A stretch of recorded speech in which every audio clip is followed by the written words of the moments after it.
5 seconds. Start. தலைவர் அவர்களே, ஊராட்சி நிர்வாகம் கிராம வளர்ச்சி பற்றிய விவாதத்தில் பேச வாய்ப்பளித்தமைக்கு எனது நன்றியை தெரிவித்துக் கொள்கிறேன். மக்களாட்சியின் ஆணிவேராக விளங்குவது ஊராட்சிகள் என்பதை அனைவரும் அறிவார்கள். நாட்டுப்புறத்திலே வீடும் வயலுமாக இருந்து வாழ்க்கை நடத்துகிறவர்களுக்கு நிர்வாகம் தெரியுமா என்ற கேள்வி ஒரு காலத்தில் மேட்டுக்குடியினரால் கேட்கப்பட்டது. அன்றைக்கு பாரத பிரதமராக இருந்த நேருஜி அவர்கள் நடக்க பழகும்போது குழந்தைகள் தவறி விழுவது இயற்கைதான். அவர்களை தூக்கி நிறுத்தி மறுபடியும் நடக்க விட்டால்தான் நடைப்பழக்கம் வரும் என்று அழகாக பதில் சொன்னார். தவறு செய்தால்தான் அதை திருத்திக் கொள்ள வாய்ப்பும் அனுபவமும் ஏற்படும் என்ற கருத்திலே அன்றைக்கு சொல்லப்பட்டது. இன்றைய நிலையில் ஊராட்சிகளில் படித்த நிர்வாக திறமை உள்ள இளைஞர்கள் பொறுப்பேற்று நடத்தி வருகிறார்கள் என்பதை தெரிவித்துக் கொள்கிறேன். அரசாங்கம் சமுதாய வளர்ச்சி திட்டங்களை ஊராட்சிகள் மூலமாக செயல்படுத்தி வருகிறது. இன்றைக்கு மத்திய ஆட்சியானாலும் மாநில அரசாக இருந்தாலும் நிறைவேற்றுகிற திட்டங்களின் பலன் அனைத்து மக்களுக்கும் போய் சேர வேண்டுமென்று சொல்கிறார்கள். நடைமுறையில் அந்த நிலைமை இருக்கிறதா என்பதை நாம் சிந்திக்க வேண்டுமென்று கேட்டுக்கொள்கிறேன். விவசாயிகளுக்கு இலவசமாக மின்சாரம் வழங்கப்படுகிறது.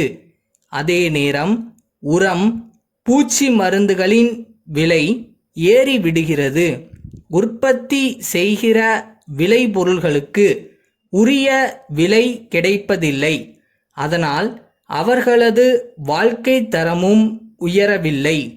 ஆனால் நகரங்களில் வாழ்கிறவர்கள் அரசாங்கத்திடம் அல்லது வங்கிகளில் நிதி உதவி பெற்று சிறு தொழில்கள் ஆரம்பிக்கிறார்கள். நாளடைவில் வசதி வாய்ப்புகளை பெற முடிகிறது. கிராமங்களில் நிலத்தோடும் நீரோடும் போராடும் விவசாயிகளுக்கு அதுபோல வாய்ப்பு கிடைப்பதில்லை.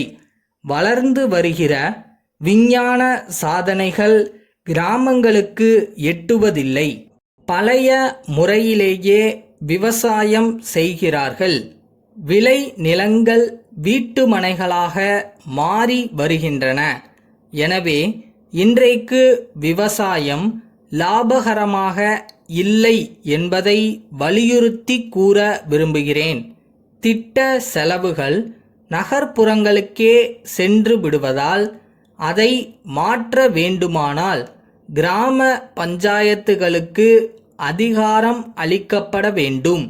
அதிகாரம் மட்டும் போதாது, அதை பயன்படுத்தி சமுதாய வளர்ச்சி பணிகளை நிறைவேற்ற போதுமான நிதி வசதியும் அளிக்கப்பட வேண்டும். முக்கியமாக ஒரு ஆண்டில் பாதி நேரம் வேலையில்லாமல் இருக்கும் விவசாய தொழிலாளர்களுக்கு இலவசமாக வேட்டி சேலை வழங்குவது மட்டும் போதாது.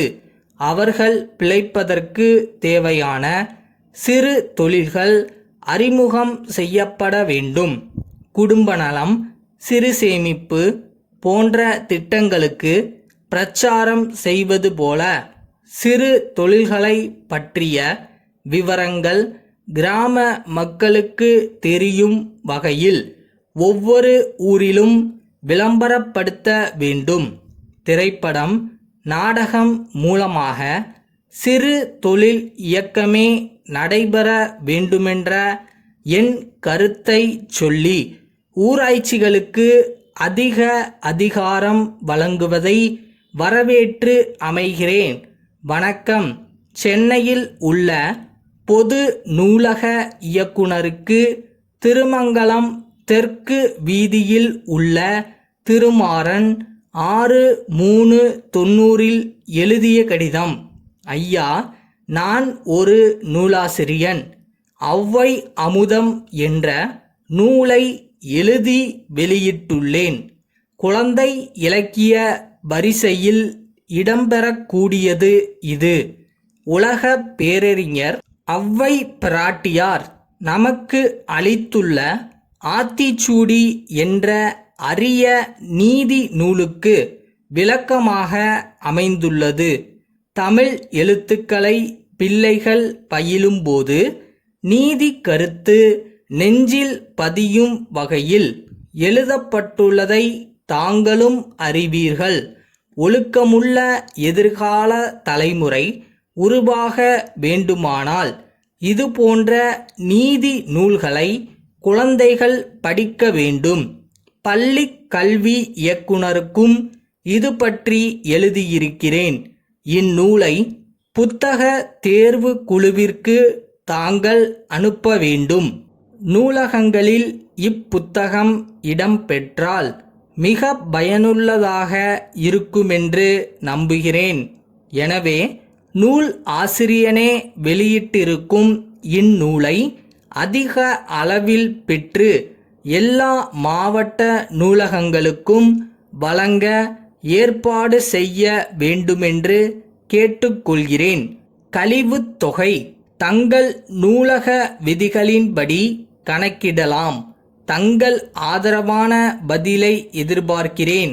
வணக்கம். தங்கள் உண்மையுள்ள